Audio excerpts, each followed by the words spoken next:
ಪಿತನ ಸುತನ ಮತ್ತು ಪವಿತ್ರ ಆತ್ಮರ ನಾಮದಲ್ಲಿ ಆಮೇನ್. ದೇವರು ಈ ಬೆಳಗಿನ ಜಾವದಲ್ಲಿ ಈ ಮುಂಜಾನೆಯ ಒಂದು ಸಂದೇಶವನ್ನು ಕೊಡಲು ನನಗೆ ವ್ಯಕ್ತಪಡಿಸಿದ್ದಕ್ಕಾಗಿ ದೇವರ ನಾಮಕ್ಕೆ ಕೋಟ್ಯಾನುಕೋಟಿ ಸ್ತೋತ್ರವನ್ನು ಸಲ್ಲಿಸುತ್ತೇನೆ.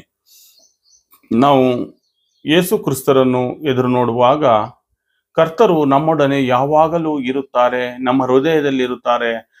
ಅವರ ವಾಕ್ಯವನ್ನು ನಾವು ಸ್ವೀಕರಿಸಬೇಕಾಗಿದೆ. ಏಕೆಂದರೆ ದೇವರ ವಾಕ್ಯ ಬಹು ಬೆಲೆ ಉಳ್ಳದಾಗಿದೆ. ಅದು ಬೆಲೆ ಕಟ್ಟಲಾಗದಂತ ಒಂದು ಆಸ್ತಿಯಾಗಿದೆ. ಅದನ್ನು ನಾವು ನಮ್ಮ ಹೃದಯದಲ್ಲಿ ಬೇರೂರಬೇಕಾಗಿದೆ ಎಂಬುದಾಗಿ ತಿಳಿದುಕೊಳ್ಳಬೇಕು. ಏಕೆಂದರೆ ಪ್ರಕಟಣೆ, ಈ ದಿನ ನಾನು ಆಯ್ದುಕೊಂಡಂತ ಭಾಗ್ಯ ಪ್ರಕಟಣೆ ಪುಸ್ತಕ 22ನೇ ಅಧ್ಯಾಯ 12ನೇ ವಚನವಾಗಿದೆ. ಯೇಸು ಸ್ವಾಮಿ ನುಡಿಯುವುದನ್ನು ಕೇಳು, ಈಗೋ ನಾನು ಬೇಗನೆ ಬರುತ್ತೇನೆ, ಪ್ರತಿಯೊಬ್ಬನಿಗೂ ಅವನವನ ಕೃತ್ಯಗಳಿಗೆ ತಕ್ಕಂತೆ ಕೊಡಲಾಗುವ ಪ್ರತಿಫಲವು ನನ್ನ ಕೈಯಲ್ಲೇ ಇದೆ ಎಂಬುದಾಗಿ ದೇವರ ವಾಕ್ಯ ಸ್ಪಷ್ಟವಾಗಿ ನಮಗೆ ಹೇಳಿದೆ.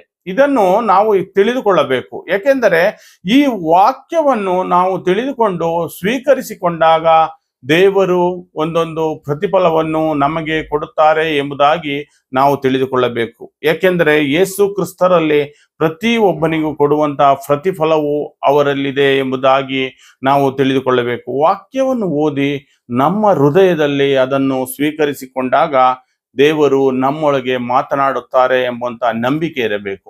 ವಚನಗಳಾಗಿದೆ ಮನುಷ್ಯರಲ್ಲಿ ಮಾತನಾಡುವುದು. ಆ ವಾಕ್ಯವನ್ನು ನಾವು ಓದಿ ಪ್ರತಿದಿನ ಸ್ವೀಕರಿಸುವಾಗ ಪ್ರತಿದಿನವೂ ನಮ್ಮ ಜೀವಿತ ಬದಲಾಗುತ್ತದೆ ಎಂಬುದಾಗಿ ತಿಳಿದುಕೊಳ್ಳಬೇಕು. ಈ ಸ್ವಾರ್ಥೆಯನ್ನು ಅನೇಕರಿಗೆ ಶೇರ್ ಮಾಡುವ ಮುಖಾಂತರ ದೇವರ ವಾಕ್ಯದಲ್ಲಿ ಪಾಲುಗಾರರಾಗಿ ಮತ್ತು ನಿಮ್ಮ ಪ್ರಾರ್ಥನೆ ಮನವಿಗಳಿಗಾಗಿ ಈ ಕೆಳಕಂಡ ನಂಬರಿಗೆ ಸಂಪರ್ಕಿಸಿ.